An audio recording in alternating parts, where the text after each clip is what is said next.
प्यारे बच्चों, जैसा कि आप सभी लोग जानते हैं कि कोरोना जैसी वैश्विक महामारी में आपके स्कूल नियमित रूप से शुरू नहीं किए जा सकते, परंतु आपके अध्ययन में कोई बाधा ना हो इसलिए आपकी ऑनलाइन क्लास शुरू की जा रही है। तो हम हिंदी विषय में सर्वप्रथम कक्षा 10 के विद्यार्थियों के लिए जो बोर्ड की परीक्षा देने जा रहे हैं, उनके लिए बोर्ड के पेपर का प्रारूप आपके समक्ष रखती हूँ। कक्षा 10 की गुण प्रदान की योजना 100 मार्क्स की होती है, जिसमें 20 मार्क्स आंतरिक गुण के अर्थात इंटरनल के होते हैं, जो आपको स्कूल से अर्थात आपके विषय शिक्षक से मिलते हैं। बोर्ड का पेपर 80 मार्क्स का होता है, जिसका विभाजन इस प्रकार से किया जाता है। इस प्रश्न पत्र में 4 विभाग हैं, विभाग ए, बी, सी और डी, एवं कुल 1 से 43 प्रश्न हैं, जिसे मैं विस्तार पूर्वक आपको बताऊंगी। सबसे पहले विभाग ए, जो गद्य विभाग का होता है। इसमें ये 25 मार्क्स का होता है, जिसे 5 प्रश्नों में विभाजित किया जाता है। प्रश्न 1, जिसमें 3 प्रश्न होते हैं, 1, 2, 3 और विकल्प वाले होते हैं, अर्थात कि दिए गए प्रश्नों को निम्नलिखित विकल्पों में से चुनकर उत्तर लिखना होता है और उसके 3 मार्क्स होते हैं। प्रश्न नंबर 2, जिसमें 4 और 5 नंबर के प्रश्न होते हैं, उसमें एक एक वाक्य में उत्तर लिखना होता है और वो 2 मार्क्स का होता है। प्रश्न नंबर 3, 6 उसमें होते हैं 6, 7, 8 और अथवा 8, अर्थात कि एक प्रश्न के अथवा में एक प्रश्न होता है, जिसमें 2 या 3 वाक्य में उत्तर लिखना होता है और वो 6 मार्क्स का होता है। प्रश्न नंबर 4, जिसमें होते हैं 9, 10 अथवा 10, अर्थात 10 के अथवा में 10, वो 6 या 7 वाक्यों में उसका उत्तर लिखना होता है, वो 8 मार्क्स का होता है। प्रश्न नंबर 5, जिसमें 11 और 12वां प्रश्न होता है। अब उस प्रश्न में एक गद्यांश का टुकड़ा आपको दे दिया जाएगा और उनमें उसकी ससंदर्भ व्याख्या आपको करनी होती है, उसके मार्क्स होते हैं 6। विभाग नंबर बी, जो सेम आगे जैसे मैंने आपको बताया वो गद्य विभाग था और ये पद्य विभाग है। ये भी 25 मार्क्स का होता है और इसे भी 5 प्रश्नों में विभाजित किया जाता है। प्रश्न नंबर 1, जिसमें होता है 13, 14, 15 और वो विकल्प का होता है, जैसे मैंने गद्य में बताया था, 3 मार्क्स का। प्रश्न नंबर 2, 16 और 17, एक एक वाक्य में उत्तर लिखना होता है, वो होता है 2 मार्क्स का।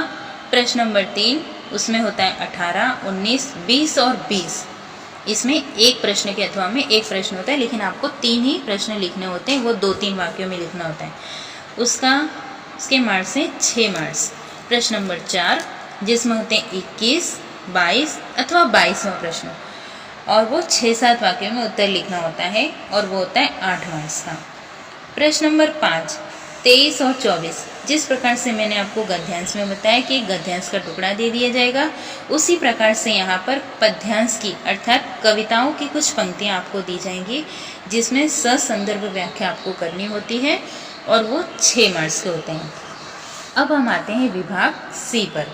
विभाग सी, जो व्याकरण का विभाग होता है, ये 16 मार्क्स का होता है और इसमें 7 प्रश्नों का विभाजन किया जाता है। इसमें व्याकरण के अलग अलग भागों में से प्रश्न पूछे जाते हैं, जो इस प्रकार है। प्रश्न 1 जो होता है 25, 26 अथवा 26, अर्थात आपको 2 ही करना है, लेकिन एक अथवा में आपको दिया जाएगा, वो पर्यायवाची शब्दों का होता है। 2 के पर्यायवाची शब्द आपको लिखने होते हैं और वो 2 मार्क्स होते हैं। अब आता है प्रश्न नंबर 2, जिसमें आता है 27, 28 अथवा 28, अर्थात 28 के अथवा में एक और 28 होता है, जो सामासिक शब्दों का विग्रह करके नाम लिखे, अर्थात समास के शब्द दिए होंगे, उसको आपको विग्रह करना होता है तथा बताना होता है कि किस समास का उदाहरण है, और वो होता है 2 मार्क्स का। प्रश्न नंबर 3, 29 और 30 शब्द समूह के लिए एक शब्द लिखना होता है, वो होता है 2 मार्क्स का। प्रश्न नंबर 4, 31 और 32, अब उसमें से एक व्याकरण का भाग है निपात। निपात का प्रश्न होगा, निपात आपको ढूंढकर लिखना होगा और वो 2 मार्क्स का है। प्रश्न नंबर 5, 33 और 34, इसमें क्या होगा, वाक्य दिया होगा एक 2 वाक्य दिए होंगे और उसमें से आपको क्रियापद ढूंढकर लिखना होगा और वो 2 मार्क्स का होता है।